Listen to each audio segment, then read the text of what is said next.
this color, what is this called? This little tool. I forgot what the tool's called. Eyedropper? Wait. Oh, it's called the White Balance Selector.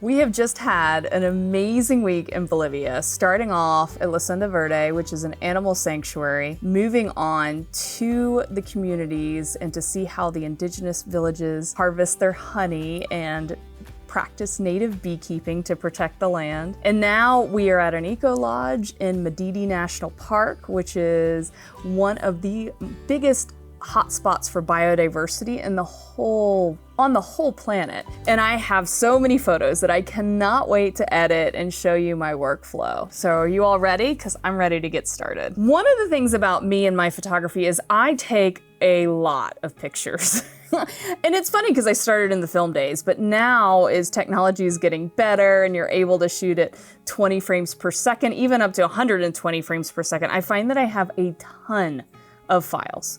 So I have to be really efficient with my workflow. I know a lot of you take a ton of pictures, and one of the things I hear over and over is I haven't had time to process, I haven't had time to look through those images. And I think tweaking workflow in a way that makes it work for you can make it so that you do look at your images so that you have them to share. My process simply starts by taking the images from my memory card, moving them onto a removable drive. And I just cut and copy. I don't ingest anywhere or anything like that. And then I use a program called Photo Mechanic to go through and find the best of. And those are the images that I pull into Lightroom for the edit. So I don't have catalogs of over 60,000 images in Lightroom, anything like that. I kind of keep my Lightroom catalogs very small, clean, and simple. So I'm gonna first show you Photo Mechanic. Photo Mechanic is simply just a tool to look at your images. It pulls in preview files. The first image is usually a black frame, and the reason for that is before I go out and take photos, I click the shutter with my camera every single time, and that's just to make sure I have memory card, battery, everything in my camera. So I'm always taking one click before I go out and take pictures. And so you'll see the beginning of my contact sheet, the great black file. So once I pull my folders in, I pull them in by the first day or whatever. For this, I have multiple folders. I have one for my Z8, one for my Z9, two for my Z8, two for my Z9, and that's just simply like the first couple of days, the second couple of days, and then I go through that, and the Z is for which camera I'm using, if it's on my Z8 or my Z9. And so here I've got two folders to show you Photo Mechanic. I've got my first set of images for my Z8 and my second set of images for my Z9. And these are images of little Lala. This is the first shots that I got. This was the rescued Jaguar. But what I do with Photo Mechanic is I usually have my fingers on a couple of buttons. So with Photo Mechanic, when you see an image you like, you can color tag it. And those color tags are even imported into Lightroom. My color tagging system is red this is a portfolio image, like this is red hot. Yellow is my selects. Those are the two I mainly use. I'll use green if there's something specific, like these are for a B&H edit. So those different colors mean different things. And all you have to do, if you see up here on the upper right hand side of your screen, you can see that like you can hide different color classes. So if I click on, say here where it says hide color class none, it'll hide every unselected image. You can already see that I've selected my favorites here with yellow, but I can toggle that on and off and see those images. How I do my selection is I'm gonna start with a more interesting part of this series, which is little Lala. I double click and it opens up a preview window. And when I go through my preview window, I literally have a finger on the right button and a finger on 2, because 2 is the color class for yellow. So as I'm scrolling to the right, when I see those images that I want to keep, I hit 2, and that tags it in yellow and puts it in that class. So I just keep kind of going through. As you can see, I've taken quite a few images here. I'm going to kind of skip down a little bit. Here's little Lala again. So you just double click and you close this panel whenever you're done with it.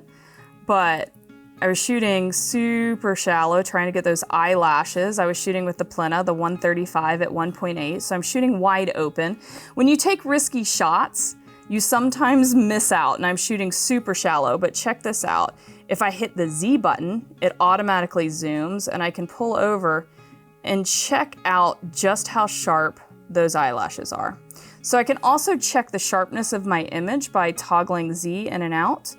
And so this might be something that I select just because of those sharp eyelashes, but just kind of, I toggle through here, close out. Yeah, I'm gonna close out of the preview panel. So you get an idea. You can go through literally thousands of images really, really quickly. I really liked this series here. Lala sitting there at the, I'm shooting with the Plena again, that super shallow depth of field, because I want to focus in on that eye with that great leading line. But I've already gone through and done all this, so it's like a cooking show. It's like, here's the final output.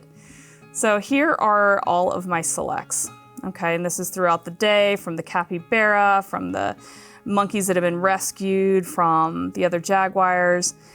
And now I take all of these, and what I'm gonna do is I'm gonna go up to File, I'm gonna go actually like, I short key everything, so I Command A to select all, but you can also do that by, I never know the non-short keys, is that silly? Edit, yeah, select all, so there it is as well. Under the edit, it's the select all, they're already selected though. And then I go in here and I go to File, Rename Photos, and I rename these according to what I was photographing. So this is Bolivia. And then I do usually the month and the year, so October 2023. And then I'm gonna put B and H just so that I remember this is for the B and H. I actually really want my October capitalized, I'm just like that. And then I go to Sequence, set sequence settings, and I'm gonna do my sequences 0001. And now all my selects are renamed with that sequence, which is awesome. Sometimes like there's multiple things that I can do here. I can take these and copy them onto my desktop, copy all of these so that I'm just editing those selects, or I can edit from my removable, whatever you decide to do. Editing from your device is always suggested, but yeah, we're not gonna go ahead and cut and copy. I'm gonna go ahead and close out of Photo Mechanic. So when I go into Lightroom, now what I do is I'm gonna go into Library Import, and on that removable drive, see Bolivia, that was 1A. I uncheck all and I just end up checking the ones that have the renamed file, and you'll see them up top. So I grab that first file and I go all the way down to the end of my Bolivia, October names. I've selected a lot. And I shift, select, and then I select this box, and that's only gonna import the 269 of selects for the day. I personally just add them to my catalog. I don't like to do a lot of copying and moving and things like that inside Lightroom. If I'm gonna do copying, I do it by hand. I don't do it like through a program. But I'm gonna hit cancel here just because I've already imported the images to edit. So now we are in Lightroom, and I'm gonna show you how to edit in Lightroom. So we're gonna start with this really close-up shot of a Nook, which was one of the rescued jaguars at the center. I'm gonna go into my develop mode. First thing I like doing is I like playing with my crop. And from this, I just see this as a square crop because I love everything that's going on in this space here. Not as crazy about the left and the right hand. So I'm gonna just kind of crop, go through a square crop like that. Now, this image I actually don't want to do too much of, but I really want to play with a contrasty black and white because I love a good, nice black and white. When I do black and white, there's all sorts of automatic ways to do black and white, but I like just taking my saturation down to start with. And with my black and whites, I do like taking my exposure down and making the image a little bit on the dark side. If you mouse over this little square in your histogram, you can see if any of your blacks are clipped because they show up in blue. I see that there's a few clip blacks, so I'm gonna pull those blacks up just a little bit and so that they're not clipped anymore. All right, they're not clipped. Now I'm gonna pull my highlights up, right? Because I like contrast. I'm keeping an eye on this histogram, making sure nothing is spiking over here. I'm gonna even pull my whites up a little bit. And I'm going to go into my curves and just pull my curve up just a touch. Let's see. You can pull your curve in all these different areas, which I think is really fun. You can kind of really play with the contrast there. Do you see that? So this is pulling on my shadows, this is pulling on my midtones, and this is pulling on my highlights when I grab and drop those parts of that histogram. So I'm going to go down here. I do love a black and white with a vignette. I'm going to add a little vignette. Now I'm going to go into my masking tools and take a brush. And you can make your brush bigger and smaller here with your size. You can also change the feather, which is the amount of kind of spill off. Or you can do your left and right arrow keys here, left and right bracket keys. And I'm going to paint over the eye here. And I'm going to take that and I want to pop the eye. So I'm going to pull the exposure just a touch. I'm going to pull the highlights just a touch. And our eyes are attracted to the sharpest part of the image. So I'm going to pull my clarity up just a little bit there. All right, so you can see the clarity of the eye is coming out. So now if I hit the backslash button, I can show you the before and after the edit. But that's how I would produce one of my more contrasty black and whites. Here's another one of the shots. This is a nook again. I'm going to click off this arrow so that those blacks don't, the clipping blacks don't show. But a nook, this was behind the glass, as you saw in one of the episodes before, so I am very much safe. The glass was installed by another photographer who was trying to use his beautiful artwork to raise money for these amazing animals. So it's nothing that I put in or anything like that. But this sort of shot, I actually really love the crop, so there's nothing I would do with this crop. What I see is there's a little bit too much green in the image. I'm going to click on the white balance selector and go to the nose there, and that helped me automatically color balance this image. If you have a pure white, that tool is pure gold. All right, so now I'm going to go in and I'm going to kind of look to see there's some darkness here and darkness here, especially on that right eye. I'm going to take my brush tool and I'm going to grab a mask and brush this area right here. And I am going to take those shadows and pull them up so that that right eye comes out just a little bit more. Now, a lot of times when I'm doing this, things will go a little flat, so I've got to pull my blacks back and pull the blacks back just a little bit, add some contrast, kind of make it look nice and even there. I'm going to add another brush. This brush I'm going to make smaller, and I'm going to go through both of the eyes here. And I'm going to do that same thing with the highlights, a little bit of exposure, and then I'm going to add a little clarity. Alrighty. For this shot too, I think I'd want a little bit of a vignette because I am obsessed. All right, so let me just show you real quick edit, but that's the before and after. So you see how I kind of corrected that shadow on the eye on the right? Okay, so I kind of want to move forward to some of the bees in flight because those are a hard edit. So some of these bees that I captured in flight, these are the little tiny senoritas that I was using the rear curtain sync with. You can see all my settings up here. I had my camera open for 1 full second at f/22 with my 105 macro. First thing I'm going to do with this image is I'm going to start with the crop because I have a little bit of that white annoying side, and I'm just going to crop down to where the subject fills the frame. I might, since it's on the high side, I might let it kind of fly in there. Okay, now these blacks are not pure black, and I want them to be black. When I'm finicking with color and with tones that are very similar, a lot of times I go straight to curves. Curves are great because you've got your pure black on the left, your pure white on the right, you've got your shadow zone here, your midtones here, your highlights here. I want to make sure I preserve those blacks, so I'm going to pull down this area that's down here, right on the black side, right? And now I want everything else to get brighter, so I'm going to pull that up and I'm going to just kind of play with these two things. All right, so do you see? Looks much better. I'm going to pull the contrast in here.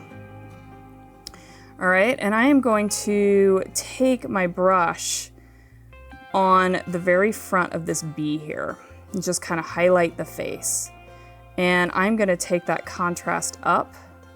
I'm also going to take the clarity of that area up. Oh, clarity made it go a little bit bright. We're going to pull the exposure down just a touch. Make it nice and even. There we go. So our blacks aren't quite black yet. I'm going to pull the blacks in just a little bit more. Maybe put a little vignette on there. No vignette, don't need it. Well, here's the before and here's the after. You see the path? It's really, really quite beautiful. Same thing here, just to do it really quick. And a lot of times, like if you have good images where you have like, you know, hey, I shot this pretty similar, I can do a copy and I can copy all, check all except for the crop, because the crop's gonna be so individual for each image. So with the masking, and I can unselect those and hit copy. Now I can go in here and hit paste and it copies all those, which it didn't really work there. So I'm gonna undo that. I'm pull down the shadows there. I'm gonna pull up everything in the, yes, look at that. Look at the path of the bee. It's pretty cool, right? I'm obsessed. And I can like play with highlights, play with, yes. I'm gonna play with my blacks a little bit more there. Yeah, look at that. And do you see, I mean, these are for such tiny bees. Do you see how sharp that is? Isn't that insane? It's so sharp. Beautiful. I'm like so impressed with like the quality of cameras these days. Same thing here. I'm going to do this one again. Might do a square crop there because it looks like it's taking off. I'm going to go straight down to right here into the curves, pull the black part down, the shadows down, do some contrast, play with the blacks.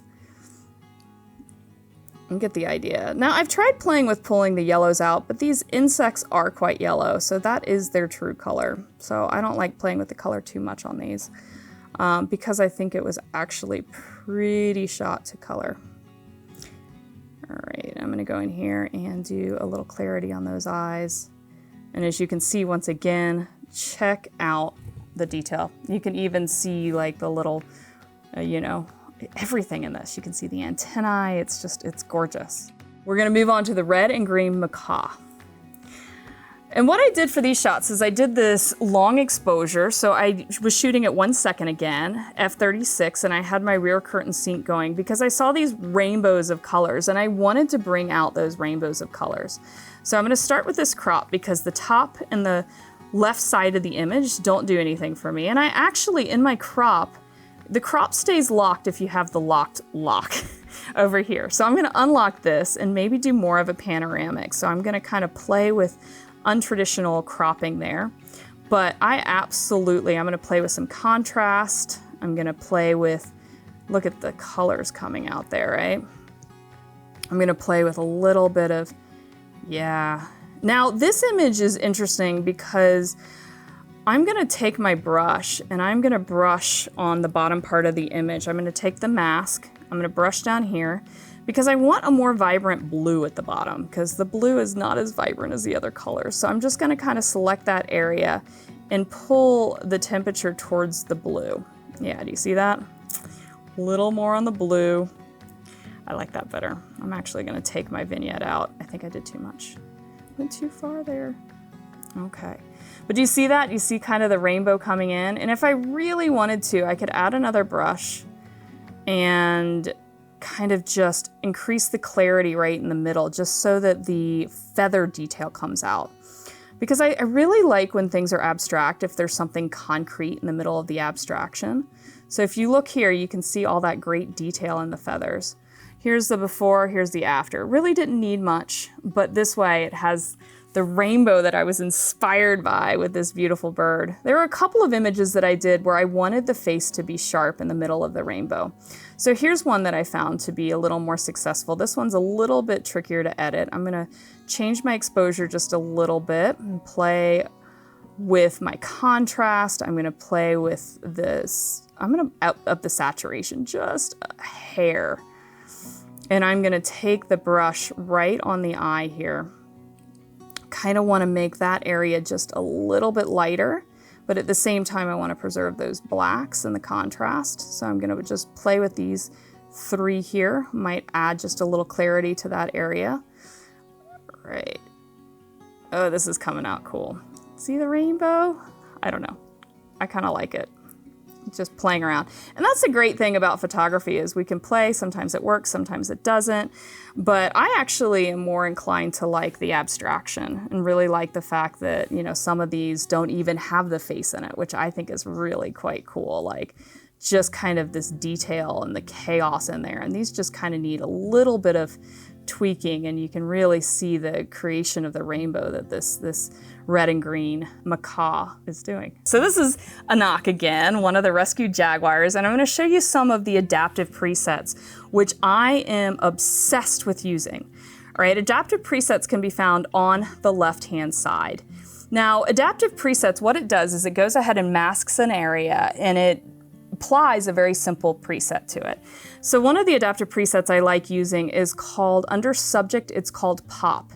Do you see that? What it did was it detected what the subject was for me and gave it a little pop. And above that, under preset, you can make it brighter or darker. As you can see, it selected the jaguar. It actually made a little bit of a mistake here in the fact that it did select this leaf as well. So once it does that adaptive preset, it actually creates a whole mask. So I can go into this mask and I can select a brush. I don't want to select subject, I can select object. I can select an object to subtract. There it is, select object. And I'm gonna go in here and and the AI will determine that that object is that leaf, and it'll undo it for me, right? It's just kind of cool. So I can go in here and I can add even more to these masks. I could do a little bit more with, say I want to pull the highlights up of what's in that mask. I can do things like that. I'm going to go back to my global, and I go back to my global edits by toggling off of the mask. And I can take my exposure up or do whatever I need to do. This has some color issues, so I'm going to select the white balance selector tool, go in there, and I'm going to find an area.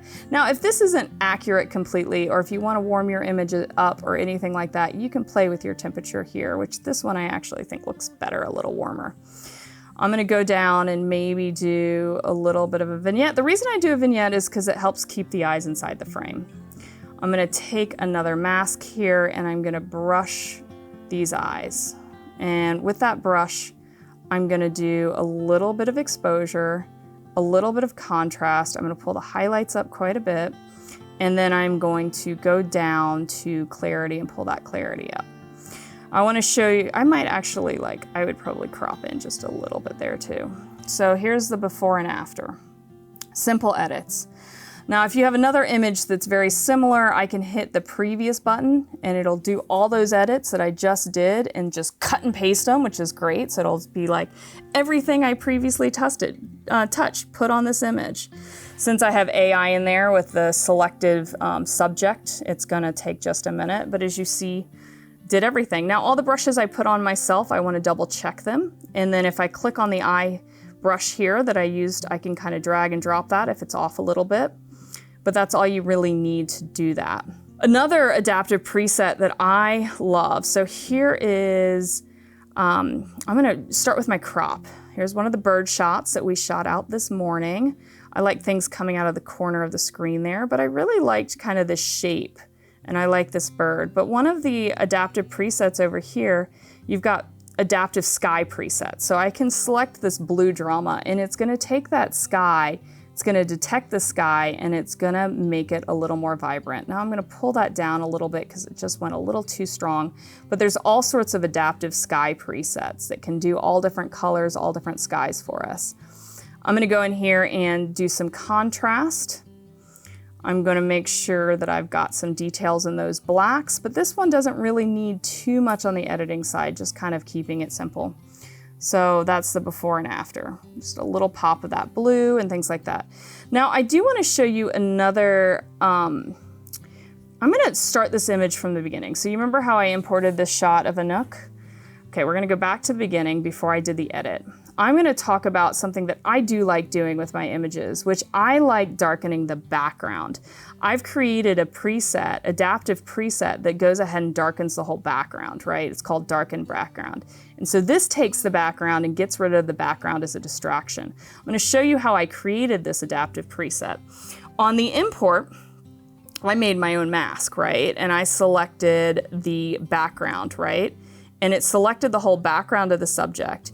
And I took that selection and I pulled the exposure down a little bit, I pulled the highlights down a little bit, and I pulled the contrast down a little bit, right? Because this is something I find that I do on a lot of images. And now that I have that, the exposure down, the highlights down, the contrast down, I can go over here to my presets. I hit this plus, create preset, and I have my darken, I'm gonna call this darken 2 background. So now I've created and I want to include the masks. Actually, that's pretty much all I want to include is the mask here. I'm gonna hit create, and now I've created my own adaptive preset that selects the subjects and darkens the background and gets rid of that background distraction. So say I'm editing like this picture that I took of one of the toucans that we saw at the sanctuary. I can now click on this, and all I have to do is hit darken to background, and it does that whole preset for me. And you can see it gets darker or lighter depending on how much I put in that preset amount. So say I want to make that nice and dark there. I want to go in here. So if I was editing that, I could just use that darken background. I'm going to add another mask. I'm going to brush around the eye here. I want to bring up the highlights in that eye. I want to bring up the exposure. I want to bring some contrast in.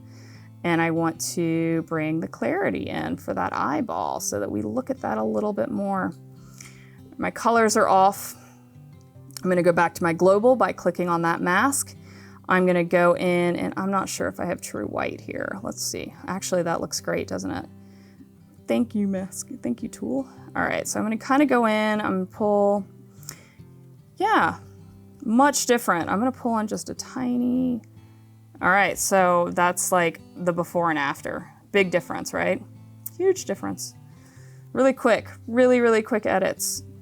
I do want to show this bee because, oh my God, how cool is this little bee, right? And look at the complementary colors. In this one, I was lucky enough to have the B&H crew with me because I totally used one of the people in the crew to hold a light for me, and I greatly appreciate the light assistance. Thank you there, Matt. But this might be one of my favorite shots from this whole trip. I'm absolutely obsessed with this detail and the color. And these bees were so tiny, you could not see how magnificent they are. But I would probably not do much with this image because I adore it. Just tiny little adjustments. I just adjusted the contrast. I'm gonna pull a little bit more exposure on the main subject there, that bee in the center. Maybe pull a little bit more contrast in, a little bit more, not contrast, clarity, kind of bring out those great details. But, I might, I love this bee. It's so beautiful. And this one, you might just let it be. Because it's a bee. I love bad puns. You want to throw a bad pun up in the comments? I would be very happy. But little tiny movements, before and after, hitting that backslash. So that's a little bit about my editing process. And then when I'm done with the edit, I'm going to go through how I export. So go back to your library, or you can short key it Command-Shift-E, and then I go to export. Now on my export, I like to put all of my images on the same folder as my original, and I will put them in a subfolder called Edit. And my edit doesn't get renamed, nothing, because this has already been named according to where I'm at. I want this to be at the highest resolution JPEG, so I keep this at 100%. And I don't resize this. I keep it at 300, right? That's what I do. And a lot of times, I will remove location information, especially if I'm photographing something that I don't want people, like if I'm photographing bears or owls, and I don't want people checking out the location because we want to keep wildlife private and safe. And then I go to export, right? So this has exported my full-size native JPEG to that folder. Now I'll go in again and I'll sometimes do a second export, which I call S-Edit. And S-Edit is for my Instagram, it's for my social, it's a smaller edit, hence S-Edit. And then when I do my S-Edit, I keep everything pretty much the same, except for I resize to fit 2,500 pixels on the long side with 72 pixels per inch. And I go to my export. So now I've got my main folder with my selects renamed. My edits are in there, but they're exported as either full-size JPEGs or small edits. If I find something that might be a competition print that I'm in love with, I might export that as a TIFF to do more fine edits later in Photoshop.